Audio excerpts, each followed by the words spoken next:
Guys, it was Brant's birthday this week. Happy birthday, buddy. Thank you very much. I made you some puffs. Thank you for making me these puffs, and it definitely wasn't Gabby that made these puffs. That would be crazy talk. You're welcome. Happy birthday, buddy. I'll go. Cheers. Cheers. Launch it. Welcome to Hotfix, the weekly podcast that dives into the fascinating world of streaming, gaming, and esports. With your hosts, Brant Vladichuk and Jeremy Kelly.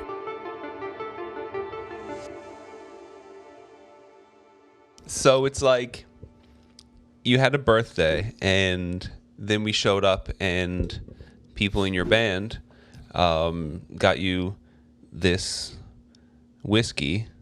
Sorry, this scotch.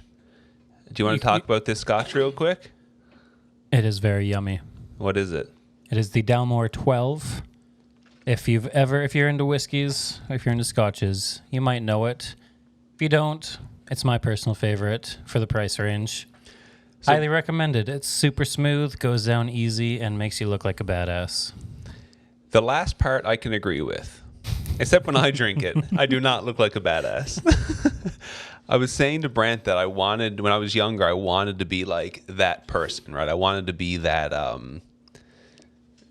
on the rocks, sophisticated gentleman type thing, right?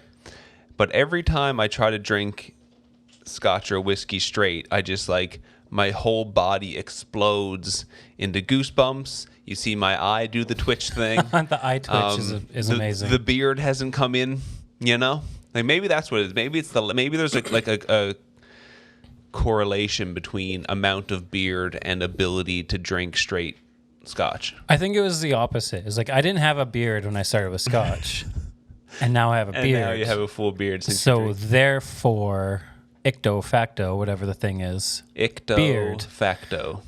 What term? No, there's a what phrase am I looking for?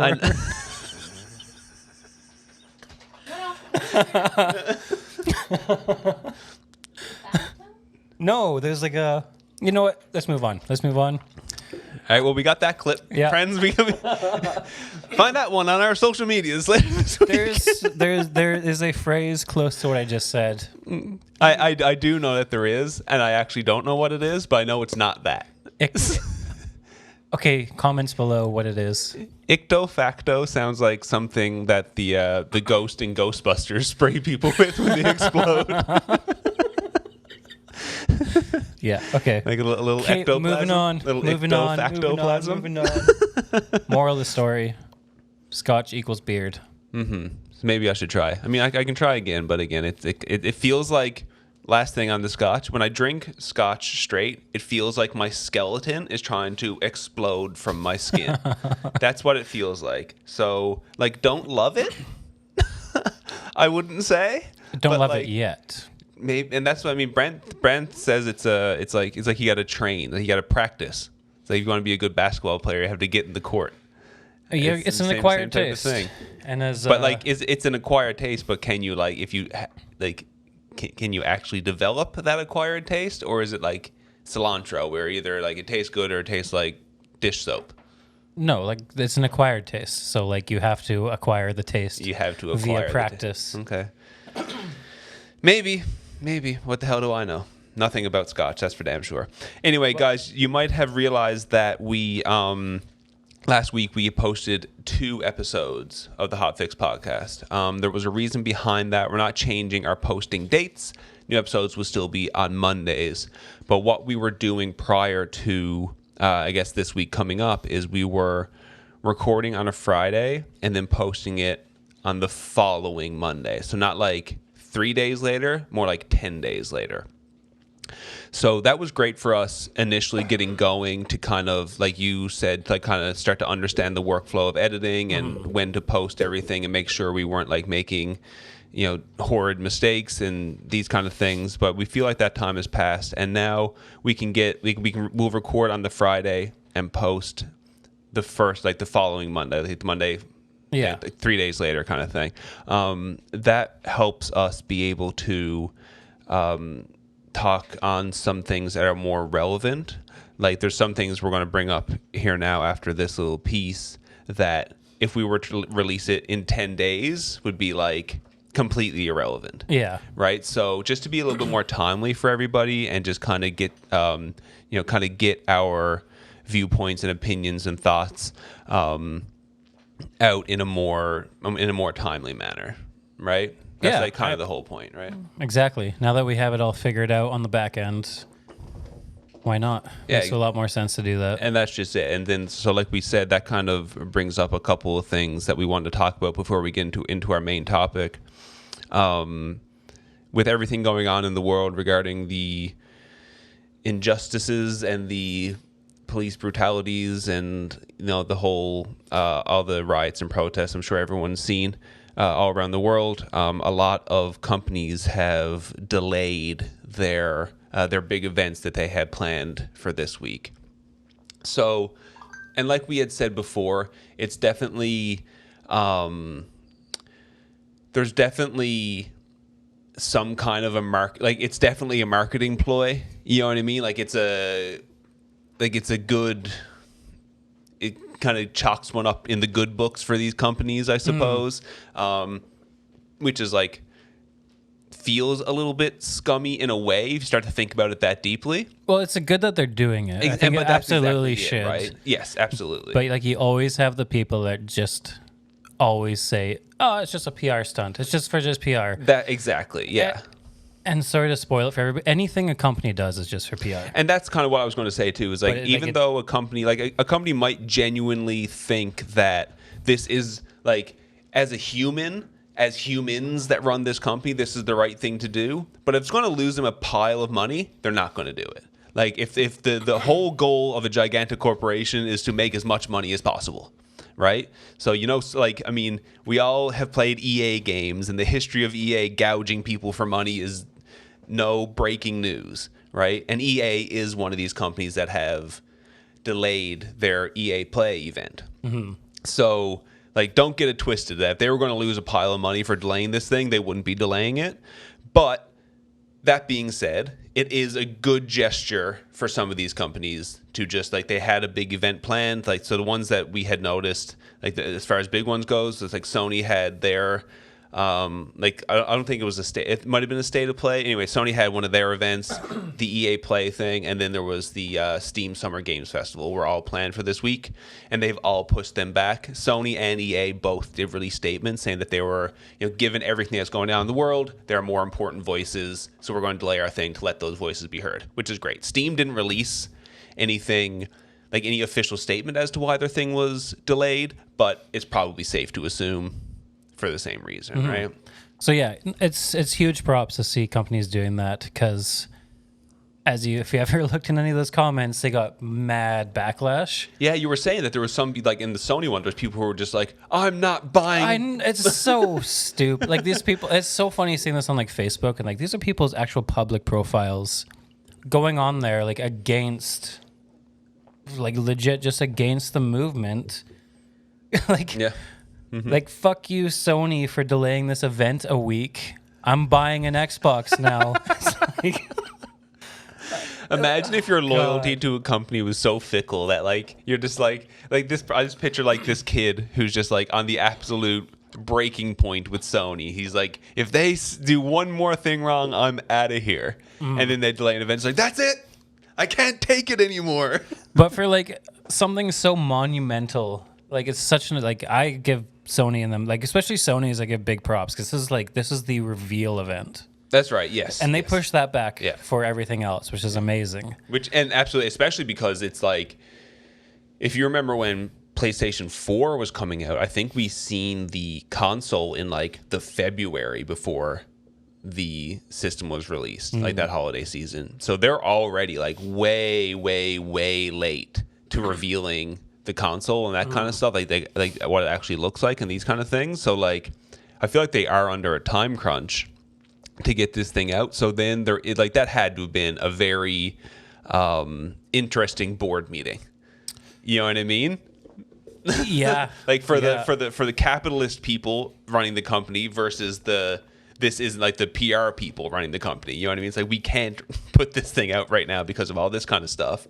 But then the money makers are all like, you know, they're just like already screaming because they're so late to reveal the console that like they don't want it to hurt their bottom line, right? So, but absolutely, like you said, I mean, I think there is at least a certain amount of props that need to go out to companies for realizing that there is very important conversations happening, doing it and like online. Taking the backlash that comes with that, and that's what everybody has to do right now. Absolutely, right? So like, good on them for sure. The other little piece of news that I want to talk about, just because I was super, super stoked to see this the other day. There's a game, Kingdoms of Amalur Reckoning, has a remaster, re-release, HD definitive edition, or whatever you want to call it. It's called Kingdoms of Amalur Re-Reckoning. This game was absolutely fantastic. I know I mentioned it to Brant before we started, and he wasn't, like you never played it, right? No. So it's like, for anyone that hasn't played it, it's a fantasy RPG. It plays like it plays like a Fable game as far as like the animations and how the fighting feels and that kind of stuff, but it's like a Fable game being played in something like Skyrim. So it's like a more of a mature fantasy world, but it feels like cartoony, like a Fable game does. Kind of thing. It was really, really, really good game. There's a whole storied history behind this game of what happened. The company went bankrupt and was sued by like the state of Rhode Island. Like the Kurt Schilling, who was like a former pitcher in Major League Baseball, owned the company. He got sued for a whole bunch. It was a whole bunch. A lot of stuff went down. That company, if it was interested in that, they can just search it. But really, really excited for the leak of that game. And it was just funny what the press release that they had after the game got released, and just said, I just have it here on the computer. The quote is, "The news was not supposed to go out yet," which can be summarized as "oopsie daisy" on our end. Oops.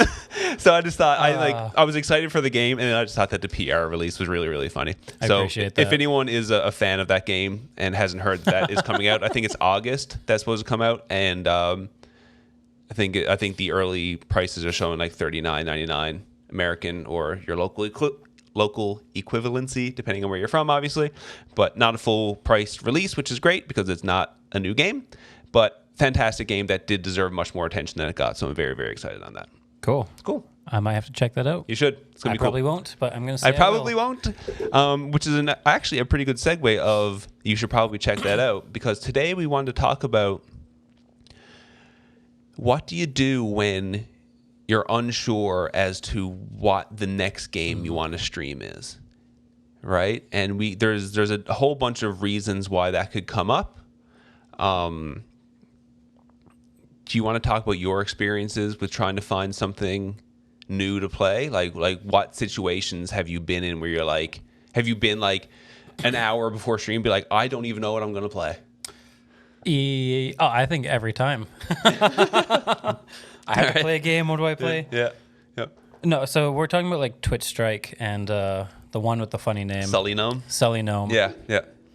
They can be really great resources if you're trying to figure out what game to play. Because obviously you don't want to go play Warzone because it's so saturated. You have a 1 in a million chance of someone accidentally clicking on you. So there are services that exist out there. Yeah. Do you want to just talk about what Sully Gnome is? Like just kind of. Yeah. So Sully Gnome, I'm not an expert on this. Nope, but sure. it aggregates a lot of data on games, on streaming, so you can go to a specific game and see the viewer to the streamer to viewer ratio. You can see the average across all channels. You can see the historical data of like when this game was really good, when it was bad. And when I say good, I mean there's lots of viewers. When I say bad, there's very little viewers. Right.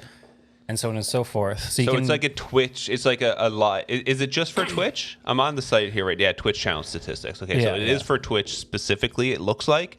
But it gathers statistics on games, viewer counts, channel growth. Yeah, trends. These kind of things, right? Yeah. You can see what games, you can see which streamers are growing fast. You can see which games are trending, which game, like you said, like the peaks and valleys that as far as statistics go, as to which games are being watched a lot, which games are like on the uptick versus on the downtick. Like, are you too late to the party, or are you still getting in on the quote unquote ground floor? Yeah, right? Exactly. So you can see, for example, I'm going to pull these numbers out of my ass because I haven't looked at them. But if you look at like Warzone, it'll be like a crazy high amount of streamers. And I guess there's still a lot of viewers. I have it right here. The viewer actually. average is going to be like, I guess, would it be low since like the top 10 channels? Exactly it. So just from reading this up, bring this up right now, there is, in the last 7 days for Call of Duty Warzone, there's 161,000 broadcasters. 161,000 broadcasters in 7 days. Holy shit. With an average of 7,782 channels. I guess that means live at the same time, which gives that game a viewer ratio of 14. Yeah. Right. So for how many, right? There's a whole bunch, there is an average viewers of 109,000, but that's spread across the top channels. 7,000, almost 8,000 channels on average. Yeah, but the majority of that's going to be on the top channels, and then it's going to be 100%. pages of 1 to 2 viewers. Exactly, like pages and pages and pages and and pages. yeah. that's where it gets really tough to be like, God, to hope to get noticed in something like Warzone, you'd have to be in the average hundreds of viewers for sure. For a chance that someone just stumble upon your channel. But man, if you're like small streamers like us and you're in the 5 to 10 viewer range, I've streamed Warzone a lot, and I experienced that. Like I did almost 2 or 3 weeks of Warzone streaming, and I got nobody new. That's right. Yeah. Which is, I expected that. I just want to do something fun with my friends. I fully expected that going in. Yeah, of course. Yeah. Sometimes you just got to have fun. Yeah, that's right. But I guess the whole idea behind that Sully Gnome is kind of, and what we want to talk about is, if you are trying to figure out a game to play and you have a lot of options for games to play, a site like this is really good, because right on the page, if you go to games, you can see like games that are trending, and like maybe you'll see something there that you own that's not your standard, you know what I mean, like Escape from Tarkov, League of Legends, Dota, Warzone, Sea of Thieves, World of Warcraft. Yeah, you know what I mean? Like, all the big games, unless you're bringing an external audience over, and if you're, if you want to throw in a stream and get viewers, and you go in one of these big games, like you're SOL. Yeah, absolutely. But you can use these tools as to your advantage to find a game that you like to play, and that's very important. Don't just find the best game that the data tells you would be the best game. You should be playing you might hate chess that game. now. Yeah, chess is exploding on Twitch. Well, no, it is. I know. That's why I brought it up. It's like, I don't want to play chess. So you use it to like go through your library, search the game, and find where the ratio makes sense, where you're going to be on the first or second page. Yeah, that's right. And there's like, and I know we talked about previous episodes that I switched back to Super Mario 64, and the decision was mostly because of the data from Sully Gnome. Well, that's just it, yeah. Whereas it's in an upward trend right now. Whereas because you were going to do Battle for Bikini Bottom, and that was not on an upward trend. It's not an upward trend, and it's been stagnant forever because there's realistically 1 or 2 streamers for it, and no big streamers are coming on. But you can see some big streamers like Mizkif, Mitch Jones, they're streaming it now. Like new people are coming in, and people are trying these records, and people are doing speed runs and doing that whole thing. So there's a bigger community for it. And it's building a community of people that actually maybe want to try out viewing smaller channels, and that has worked to my advantage quite a bit. Absolutely. Because I've gone from my average of like 3 to 4, sometimes 5 with my normal games, and then I've had a 15 peak on Super Mario. There's been an uptick since doing that, which is great, right? And that's kind of the goal, right? This is guys, this is obviously, we probably don't need to keep repeating this, but this is all obviously if you are the type of person that's trying to grow, right? If you don't care about that and you just want to play whatever game with your friends and you want to stream it, then this whole conversation's irrelevant. Yeah. Right? Another thing about this whole, like, the trending games thing is that you can end up seeing these games that, like, you've never heard about, right? And it can get kind of interesting to see why something like again, I'm on the trending page right now, and Escape from Tarkov is the fastest growing on Twitch right now. And it's just like, then you have to ask yourself, okay, why?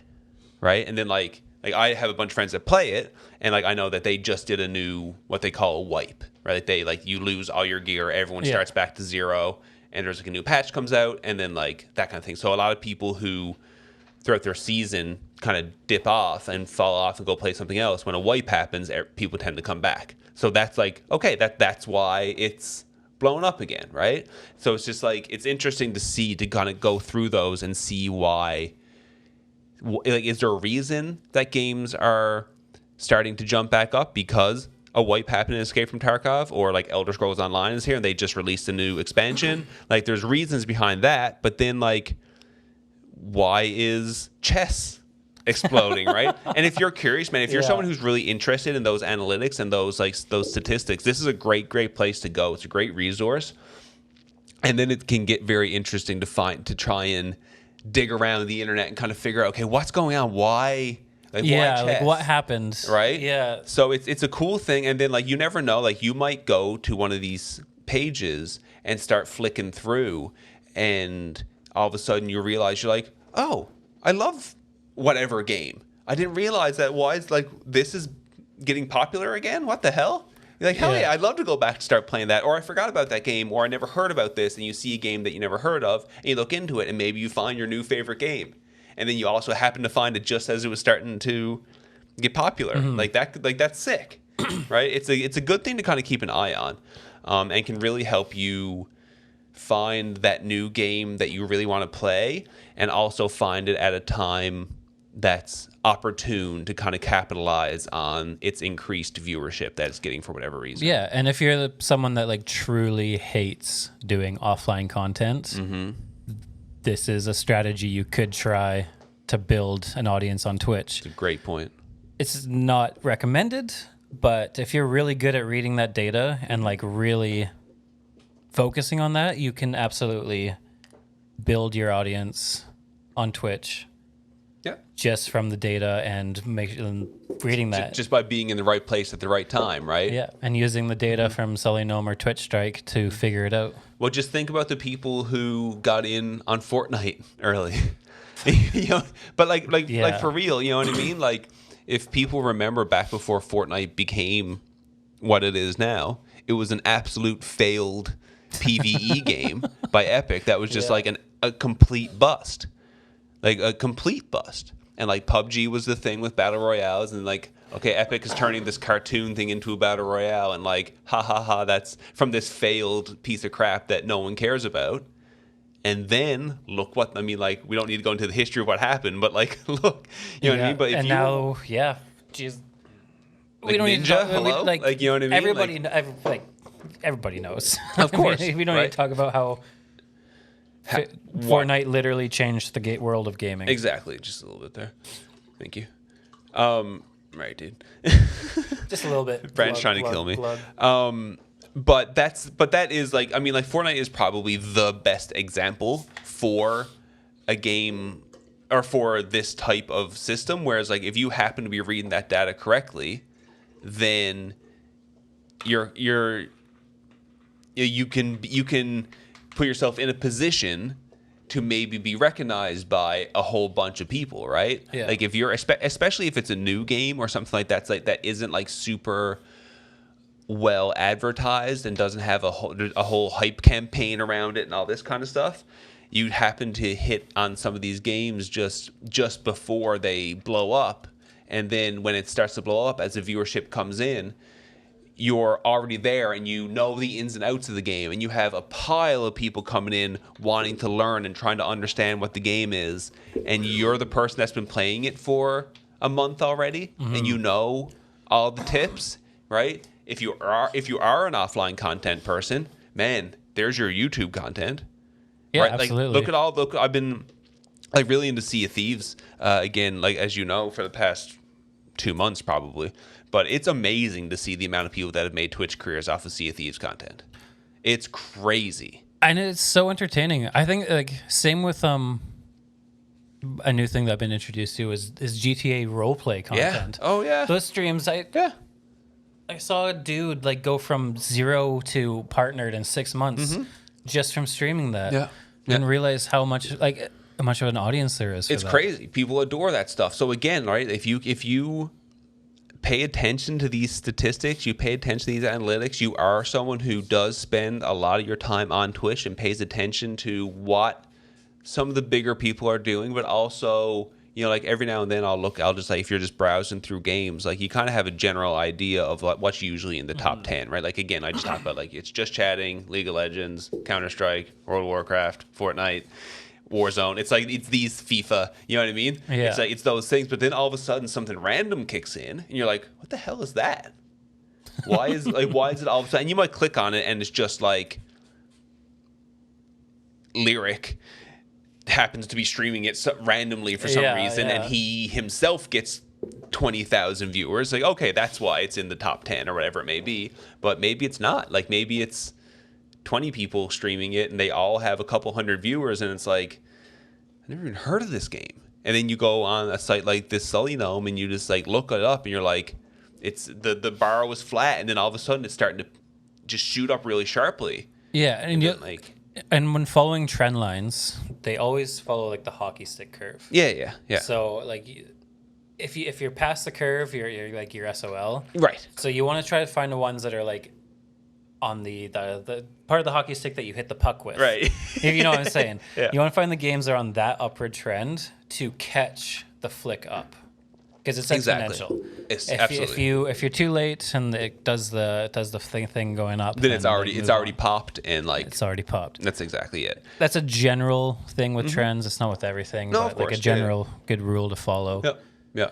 It's smart, right? It's definitely smart. And like I love what you said about if you're someone who doesn't like to do offline content, it is a great way to like try to, however slowly it may be, but still try to grab those extra viewers or, you know what I mean? And do that kind of thing. Yeah, and to continue on that, because you will be a variety streamer at that point, and I feel like the person that plays the data game to do that is going to be someone who's a strong personality. For sure, that's very, very true. Because you're gonna catch those trends, and people are going to latch on and watch you because of you, and then you have to be able to carry them to the next game that you do. That's right. That's very, very true. Absolutely. And then you also need to be able to catch the new people that come in because you're on the hot game at the right time. You need to be able to catch and hold those viewers. So, and guys, last week's episode number 10, is all about how to be a more engaging streamer. So if you guys more engaging streaming.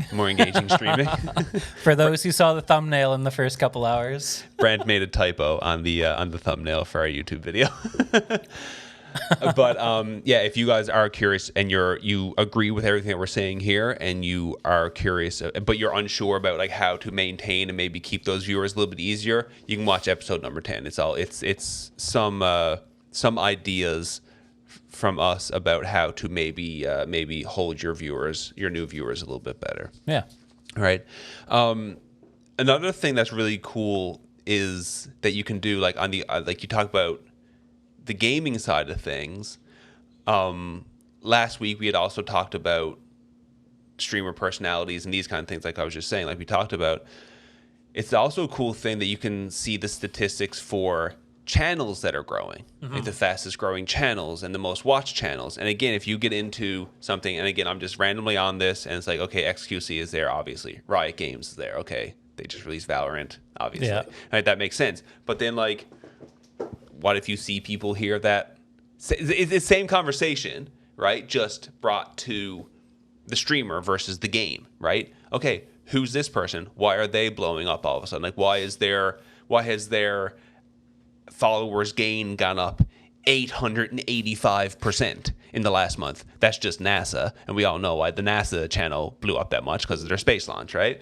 But that's that kind of idea. If it's some random person, it's like, who's that? And maybe if you're curious about seeing what new upcoming streamers are doing, like maybe a new, like you talk about a game just popping, streamers pop every month, right? Yeah. So the same type of thing. Maybe you see something that you're unsure about. You're deep into Twitch. You watch different channels all the time, these kind of things, and you see a name that you don't know that has grown like a whole lot in the past.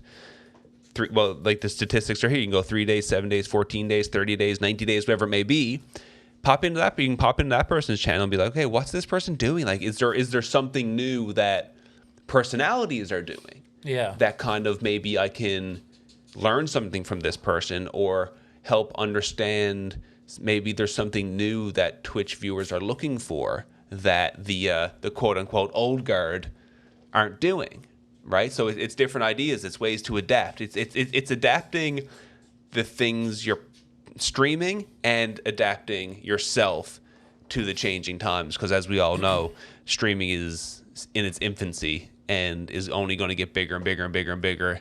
And as more people come in and more viewership comes in, and just the 14-year-olds become 18-year-olds, there's going to be new 14-year-olds, and they're going to want something different. You know what I mean? It's like there's that whole thing, and I guess it's like two sides of the same coin kind of thing, right? There's a lot to be learned, I guess, from both sides of that. You know what I mean? Like, yeah, absolutely. Right? There's a lot to be learned when it comes to the games that are getting popular, and there's a lot to be learned when it comes to the streamers that are getting popular as well. Because it's like, in a way, like they're two different things, but in a way, one can't work without the other. You know what I mean? Brent, this is super freaking funny. See, you try to chew. I'm trying to chew my cream puff super quiet. While keeping a serious face looking at Jeremy. God damn it, dude. Okay. I'm like right into it, like trying to make this super valid point, and Brand's just like okay, Jeremy, compose yourself. Good God. So let's get. I just wanted to kind of get your view on, like, I know you said this helped you with Super Mario, but like how do you use a site like this? Like, what are some of the things that you look for, or how often do you use it? And like, when you do use it, where do you go? What's the things you're looking for? So I'm still scratching the surface on these. Mm-hmm. I can't speak too much on the numbers itself. I know when it's like super obviously good, like the Warzone example. It's bad, sorry. Like the Warzone example. Right. Or don't stream Warzone. Bad on both ends. Mm-hmm. Like super high streamer count, or super low streamer count and super low viewer count. Mm-hmm. Like, there's the obvious numbers, but finding like the sweet spot, don't know yet. Right. Yeah, it's weird. Well, we'll shout out like Devin Nash has a really in-depth. It was a stream that's now on his YouTube video that really goes over Selling and Twitch Strike to like really read the numbers really well, and that's kind of where I got it from. So maybe go to like check out that video if you want like a more in-depth and like visual understanding, the visual understanding on the numbers, for sure. But what I looked at was the historical analytics of Super Mario, especially what's happening now, where it's very clearly back up, because it was up a while ago, like years ago. It was down, it was up, but it's down, and right now it's like, just as I said, it's like right on the blade, the blade of the hockey stick right now. Yeah. And I said there's like a few bigger streamers, like 2,000 plus viewer streamers coming in. And so you can very easily be on page 1 or 2 with there being 6,000 viewers for Super Mario, which when one of them goes off, there's going to be a certain percentage of those people. They're like, oh, I kind of like Super Mario, I'm going to go through, and there's going to be a very small amount of people streaming it that they have to look at. That's right. Yeah, it's not pages and pages and pages. Right, and that's one of the big things too, right? And like I experienced this as like over the past month or so with streaming Far Cry, right? I ended up in a situation where I was streaming this game that I didn't realize that there is such a big fan base for the Far Cry series. But like no one was streaming it. So I was going through Far Cry 5 and New Dawn and ended up with, you know, like 10, 15, 20 plus viewers, which is like, if anyone's been like a long time follower of my stream or anything, it's like, that's definitely abnormal. You know what I mean? Like, I'm usually more in the 4 or 5 average viewer, maybe 6 on a good month kind of thing. You know what I mean?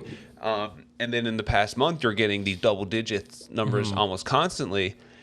And I ended up in a situation where, because no one was streaming it, but people were looking for it, and people would go to Far Cry 5, and because so few people were streaming it, if I had 18 or 22 viewers, I'm like number 1 or 2 on the page. You're like, every time I went to see you, like I'm always curious. I always check that. Like you're always number 1. Well, and that's just it, right? And again, there was probably only 12 people streaming it or something like that. Like there wasn't a whole lot, but there were people looking for it. And like, not that I gained hundreds of viewers, but it's like a very, very small example that kind of corroborates what we're talking about. A little bit, but I would say, like, if I would look at just the data for that, I would have not streamed that.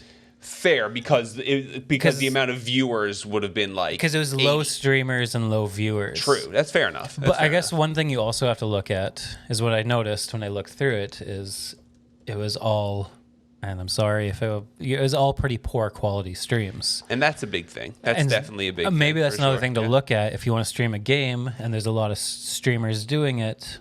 It might be an indication there's a lot of people want to view it. And if the quality of every other stream is pretty bad and he knows yours is good, might be worth trying streaming it. That's right. Yeah, no, for sure. And like, that being said, like, I was just curious, and with you saying that, and everything on Far Cry 5 in the past, let's just go last 30 days. Everything in the last 30 days has gone up. Like, the viewer ratio has gone up 16%, but that viewer ratio is only 5.4. So you are very right that, like, if you were to just take the statistics, that this game, it is going up, and maybe you would gain a couple of viewers, which, like, that's exactly what happened.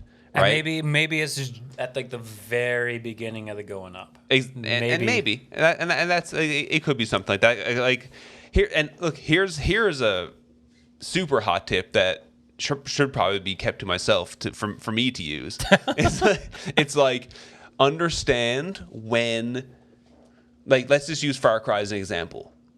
Pay attention to Ubisoft's social medias. See when they have an event coming up. Oh, yeah. If they're going to announce Far Cry 6, you want to be streaming Far Cry 5 that night. Yeah, absolutely, 100%. Like that's the kind of things too, that if you're like really plugged in and you're really paying attention to all these kind of things, man, what a time. Like okay, like same thing, like but that's when you see, like, Last of Us 2 comes out on the 12th, I think, of June. Guaranteed, if I were to look up The Last of Us right now, like Last of Us 1, it's going to be on an upward trend. And like, like Ghost of Tsushima comes out in July, and that's Sucker Punch's new game. Guaranteed, if you look up a Sucker Punch game like Infamous, that this trend for that is going up as well. Yeah. Because that's people doing it knowing that there's hype built off of something that's coming, and because they can't play that thing that's coming up, they're doing something that fans of whatever that thing may be might be looking for content within the same realm. Yeah, and they might want to get a refresher on, like, the prequel. Exactly. So, and they might not want to play themselves. So it's like, oh, let's watch someone streaming it and, like, you know, turn that thing on in your brain that makes you remember what number 1 was. Flick that switch. Boop. So you remember. Trigger. You know what I'm trying to say. sakes. Clip number 2. Clip number 2. Flip a switch. Is that what you're trying to say? Because you know when your memory is foggy about a game, and then you see it for 3 seconds, and you're like, I remember the entire plot perfectly. But you think of in 6 years when the next Red Dead Redemption is coming out, guaranteed everyone will be playing, or a bunch of people will be playing the Red Dead Redemption that's out now, because people will want to watch that to be refreshed on the story. Like Red Dead 2 will die, and then they'll announce it, and it'll skyrocket. Popular again. And same with like Fallout or Skyrim or Elder Scrolls, whatever it may be. Anything like that. Like these are the kind of trends that you can kind of pay attention to a little bit. And the way you can do that too, to not just be like, I guess I have to play this random game now that I don't care about at all. So just pay attention to the games that you like. Like if you're an Assassin's Creed fan, like if Assassin's Creed Valhalla comes out in something like October, I'm not sure of the exact date, so October might not be right, but like for the sake of this conversation, comes out in October, maybe in September you want to stream Assassin's Creed Odyssey. Yeah. You know what I mean? Like they're not related. Well, they're kind of related, but they're different stories. But people, because the hype train for Assassin's Creed will be starting to go up, it will be a good time to stream Assassin's Creed. Yeah. Because everyone's not going to stream it, because all the big streamers, for the most part, are going to be like, I already did it, already played it, don't want to play it again, whatever. But there's a chance, because there will be a huge uptick in the viewership or the interest in that title. Right? So these are kind of things that you can look out for. Yeah, and that's been my game plan with, I'm going to talk about Halo again, Halo Infinite. Yeah. My original game plan was to literally grind, stream Halo 5 until it comes out. Right. Realized very quickly that's just terrible for mental health, because I not very quickly, after about 6 months of doing that, I was like, I can't do this anymore. So that's why I'm like having fun on stream again. Mm-hmm. But the whole point was just like ride the wave. But I'm gonna maybe play it a couple times a month now, and then once the PR starts for Halo Infinite, you're in there, right? Like that's why. And I've already by doing some initial groundwork in Halo 5, I've built up a little bit of a base, and I will continue doing it until there, just build up that little base to really try to catch the wave. Well, you're not going in super fresh, right? That's what we were trying to say earlier. It's like, if you can get in a little bit ahead of the curve, you can be that person that with Halo 5, you understand the mechanics, you know most of the ins and outs and all the game types and how to do the X, Y, and Z, you know what I mean? So if someone new happened to come in asking some obscure random question about Halo 5 and you know it, they'll be like, man, this dude actually knows what he's talking about. You're not just some random schlub that is just playing Halo 5 because it's the new cool thing to do. Yeah, and right? Wait, you talking about Halo 5 or Halo Infinite? You'll be playing Halo 5 prior to Infinite coming out. That's what I mean. You know what I mean? Yeah, and once that hype train starts to build for Halo Infinite, you'll be playing Halo 5. Yeah. And Halo 5 is in an upward trend right now because people are starting to realize that Halo Infinite is coming out soon. Right. Fortunately, I still get on the first page when I stream it. Right. Yeah. Which is good. So I'm not going to lose that momentum by completely stopping. Right. But it'll be that, like we were just saying, I'm assuming the day that Halo Infinite's PR, July event, right? Yes, at the day after that July event, 100% you're streaming Halo 5. I'm gonna be streaming during that, right? And I'm gonna start an hour before that and watch it on stream, and hopefully everyone's like, "Oh, I forgot about Halo 5. I'm gonna go check out Halo 5." Right. And I'm gonna be like, and then you're already there. I'm gonna be like, "What up? I'm here." 100%. So that's just the kind of stuff that, that's a whole bunch of examples of just good ways to use statistics to your favor, in your favor. Statistics and I guess social media and think ahead, see what games are coming out. It's forethought, right? Is what it is. Right? It's forethought. It's a little bit of planning. It's taking the thing you're trying to do seriously and trying to give yourself every advantage you can. Yeah. Because in this world, man, you need to give yourself every advantage you possibly can. Because guarantee it's one of those things. It's the hardest worker in the room. It's that kind of thing, right? It's like when you're sleeping, someone's out there grinding, right? If you want to be number one in the leaderboards of whatever game, right? That's these people who are playing Halo Infinite for 18 hours a day. Oh yeah, and there's still like top Halo 5 streamers, Of course. that like grind, and they still pull like 80 to 100 viewers, and Which it's like is great. mad props. Yeah. You've been streaming Hell yeah, Halo you're since the inception of. Well, that's live that's what we were streaming. talking about simply with the Super Mario 64 world record, right? Like Yeah. he got that world record and he was just like, I've been streaming this exclusively for 8 years. And it's crazy. He is never below 1,500 viewers now. I remember watching him even maybe 6 months ago when his average was like 300. Right. So here's that thing where it's like, if you're at home, you're like, I want to be the world record holder in Super Mario 64. Understand that there's people out there every single day, over Grinding, and over and working, over and and over working. and over again. Like if you want to be a pro esports player in some game, like if Valorant just got its actual release, if you want to be a pro Valorant player, man, you better be grinding that game. And grinding is like, you know, it coincides with like real sports, just very like so well. Like you hear of, to use like hockey as an example, of like when Sidney Crosby was younger, he was at the ring before everybody, and he was the last person to leave. Yeah. First one in, last one out, always. Right? It's the same thing you hear about any of these great people, any of these people who are the best. of the Even best. not in gaming or sports, but music. Like my guitar idol is. Oh my god! Huge idol, by the way. Okay, well I quit. All right, Brand's had too many cream puffs, dudes.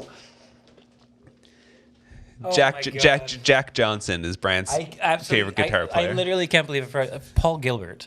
I can't believe I forgot his name. I'm so sorry. And the Who's Paul Gilbert?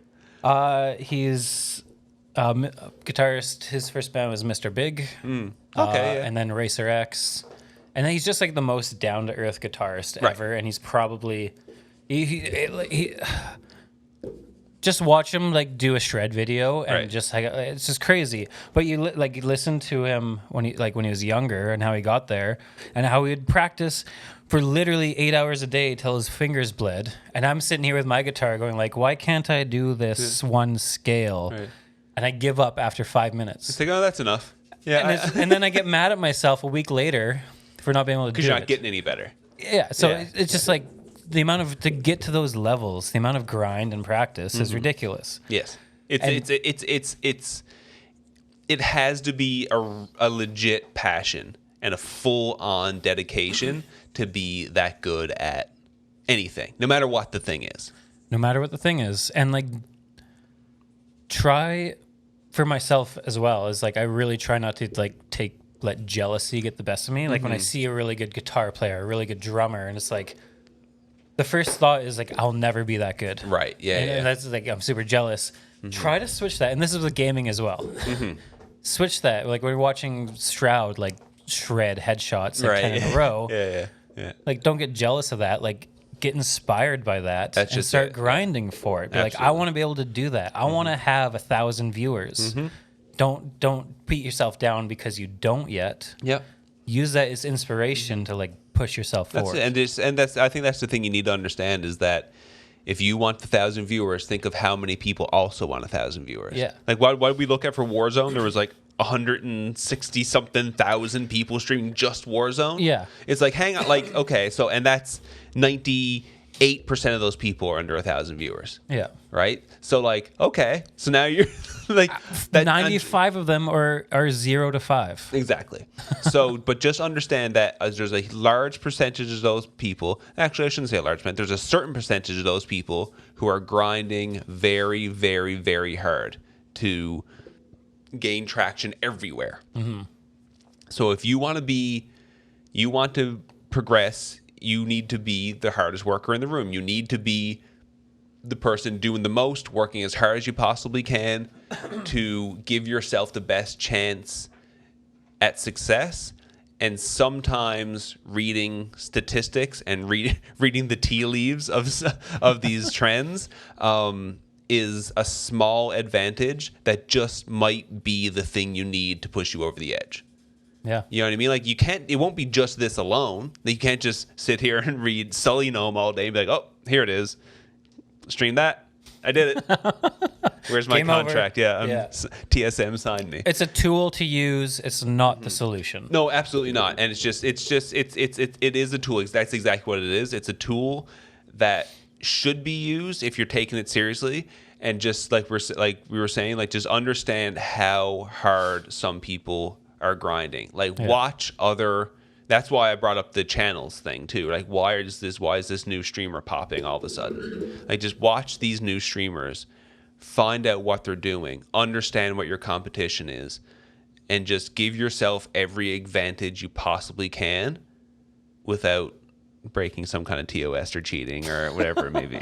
You know what I mean? Cheating's a hot button issue in online gaming right now. Yeah. So. And if you didn't know, cheating is against Twitch TOS. It is. So don't do it. Mm-hmm.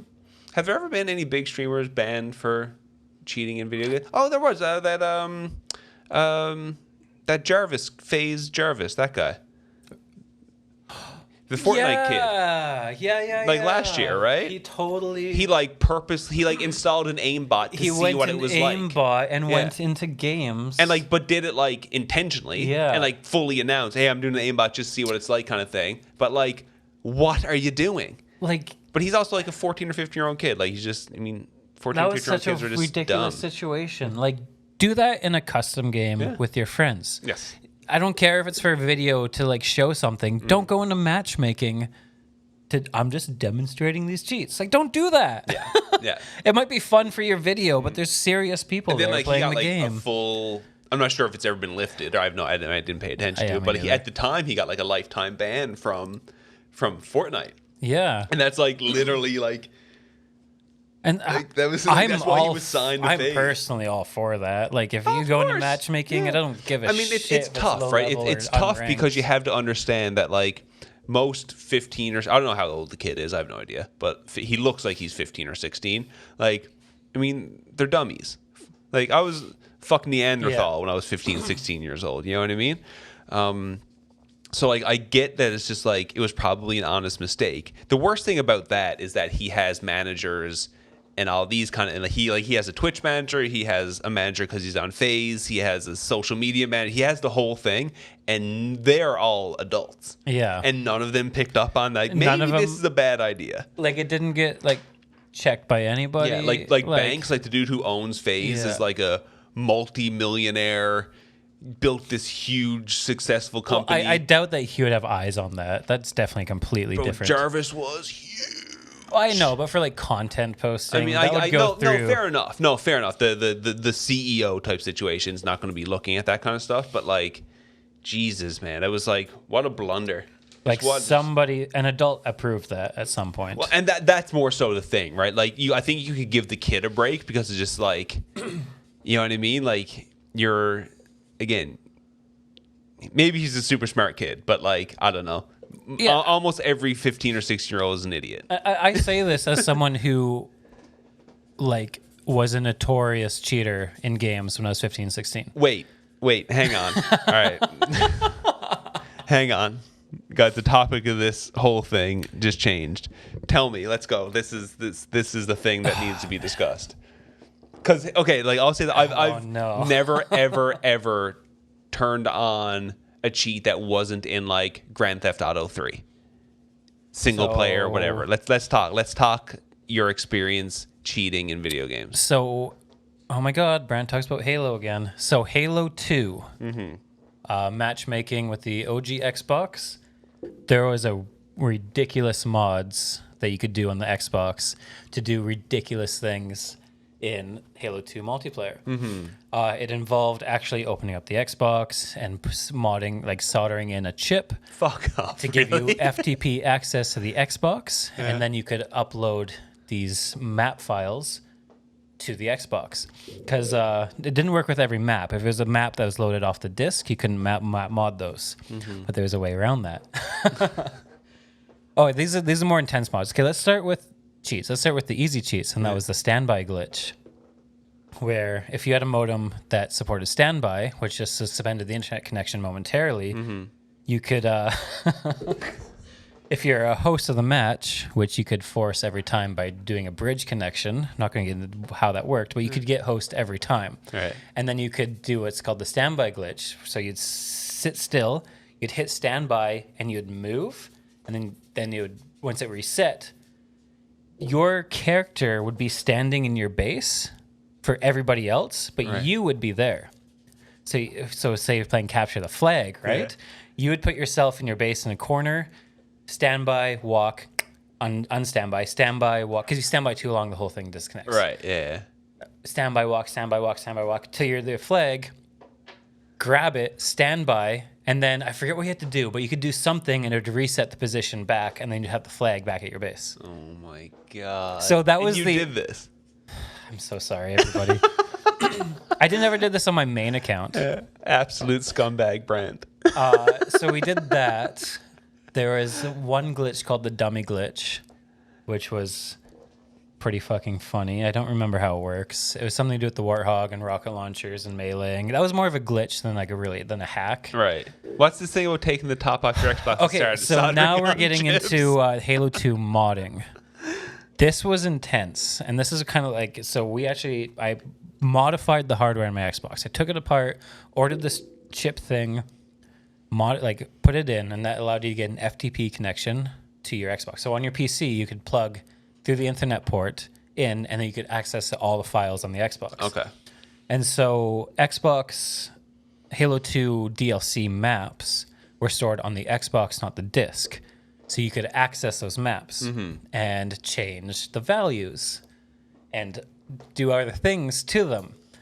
So, for instance, weapon spawns, these kind of things. No, it was even stupider. I would literally get into a game of matchmaking, and I would hold jump and right trigger, and I'd add infinite gravity and jump and auto aim.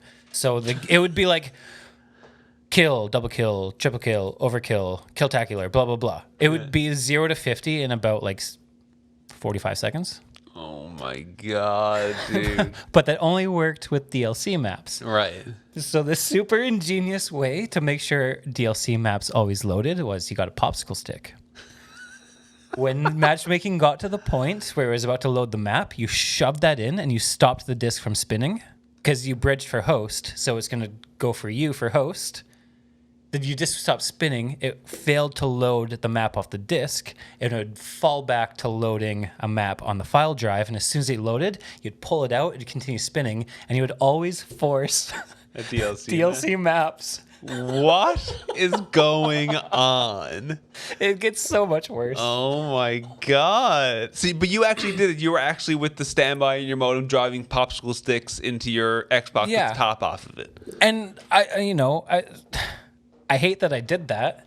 I love that you did that. But I also made money doing it because people would hire you as a modder to boost their account up to 50. Oh my God. So what you do is you go to Blockbuster and it gets so much deeper because they would stick because behind the rental games they'd have the game case. Yeah. And all they'd do is take the game out, but they'd leave the 2-month free trial in it. Right. So I'd go to Blockbuster with my dad to rent a movie. I'd go, fuck, whatever, Dad, go rent a movie. Yeah. I would scan the entire Xbox aisle and pull every 2-month free trial. I'd leave with probably 2 years with the 2-month free trials every time.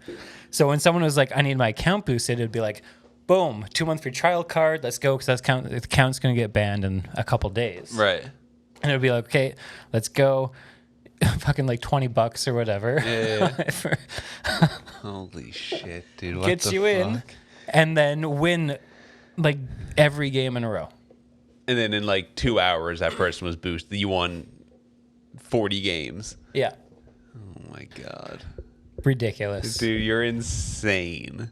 So do you know, this was, okay, for everyone listening, this is 2006. This is a long time ago. Yes, this is like 15, 16 years ago. Like, I am not proud of this. Yeah, but it's a long time ago. Super against cheating in any way. But again, you're FaZe Jarvis. You know what I mean? You're the 14-year-old. You're just a fucking dummy, man. Like, and again, you can't fault anyone for that. Your brain's not even developed yet. You know what I mean? Like, you're just. But I'm in full support of, like, I expected. I expected to get banned. I expected everything I did to get banned. I didn't go into there thinking I wouldn't ever get banned. Mm-hmm. It was, I knew what I was doing, and it was like, yeah, I'm getting my shit banned. Yeah. Fair. No, that's very, very. And then fair. Eventually, because of accident, I got like my main account banned. Right. Super sad. Yeah. Because that was a year one Xbox Live account, so I'd have like like a badge or something. It's a badge of how long it was going to be, and then like it would be a year one account, right? And I can't even access it anymore, and I'm so sad. And that's the thing. Like, I have lost access to that year one account, which I would have access and still be using to this day if I wasn't a cheater, right? But I didn't get perma-banned by Fortnite, but that's right. Yeah, like, honestly, yeah. I'm millions legit, of dollars in contracts. Like, I 100% legit regret completely losing that account. No, of course. I mean, like, and again, it's like, it's not I don't think that's like, again, it's so long ago. It's like it's when online gaming was just becoming a thing and you were a child. It's like, I don't know, dude, like, I don't fault you for doing it. It's just like, I wanted to switch into that topic because I'm just curious. I've always been very curious about what cheats even look like. Because up until, like, literally this week, like, it might have actually been like yesterday, I didn't even know what cheats looked like. Cheats are a lot more elegant nowadays. There's no shoving popsicle sticks in your Xbox. No. So what I seen, there was one of the lead, like, one of the community directors or something like that from PUBG was talking. They released like a dev letter today about what they're doing. Like, they're improving their anti-cheat measures, and there was like a big anti-cheat, like, they're tackling a big anti-cheat thing.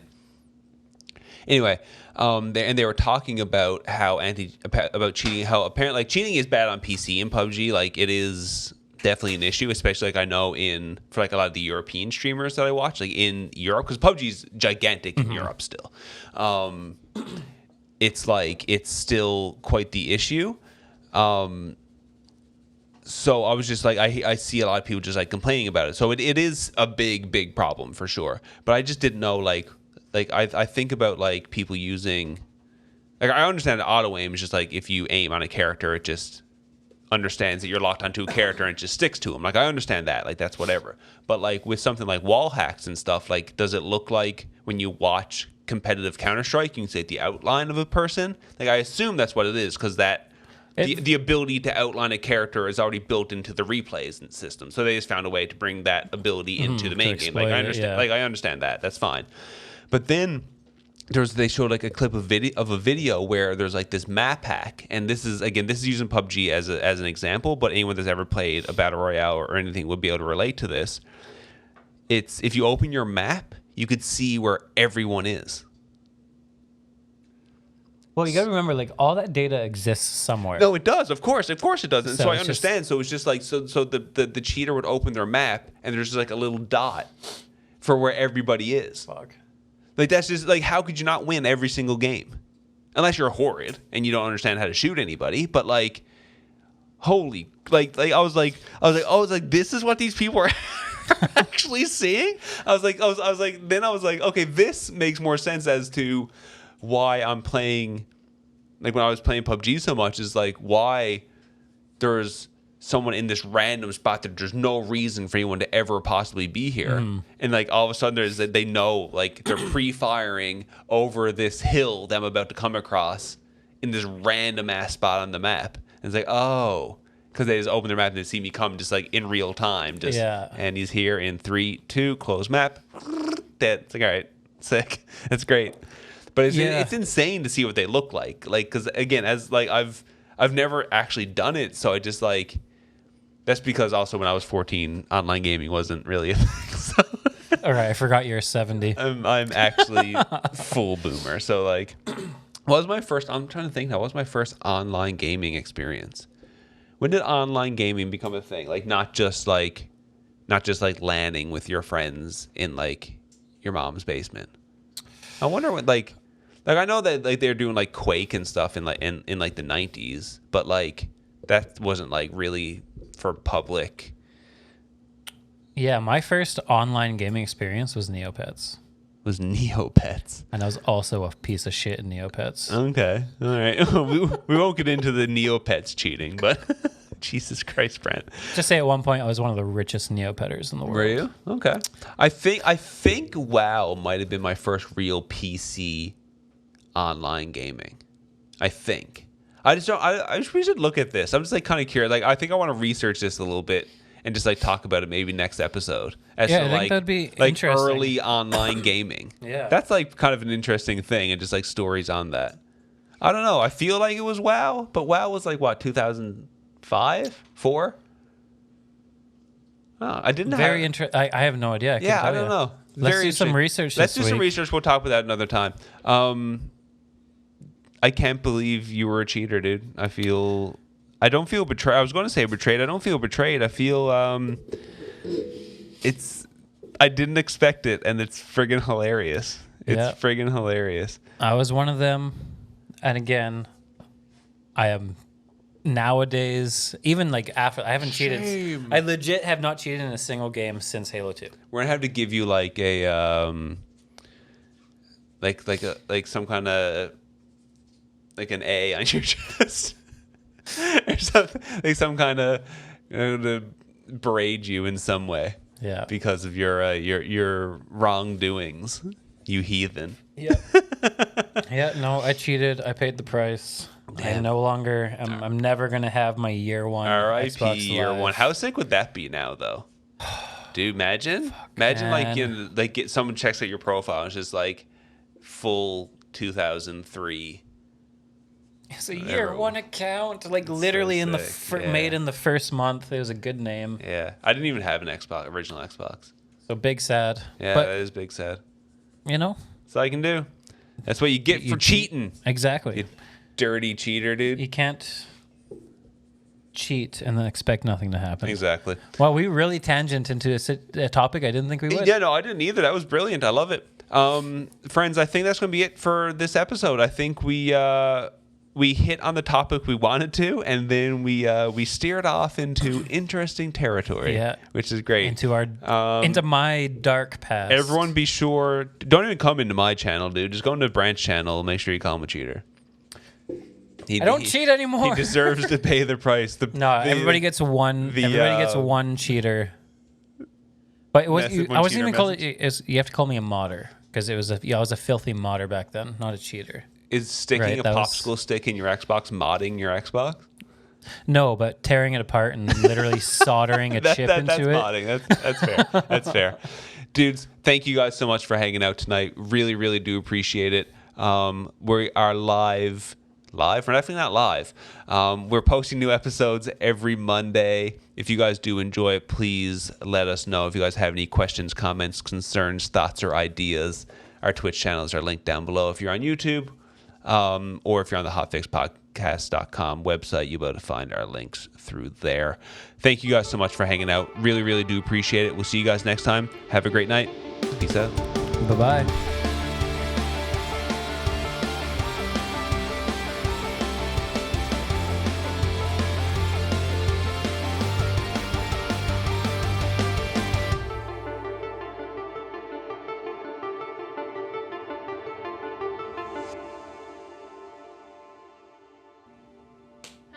You gonna do it? What? It's like it's your time to shine. Ask me a question. Is Brant a filthy cheater? In video games. Oh, in video games. Yes.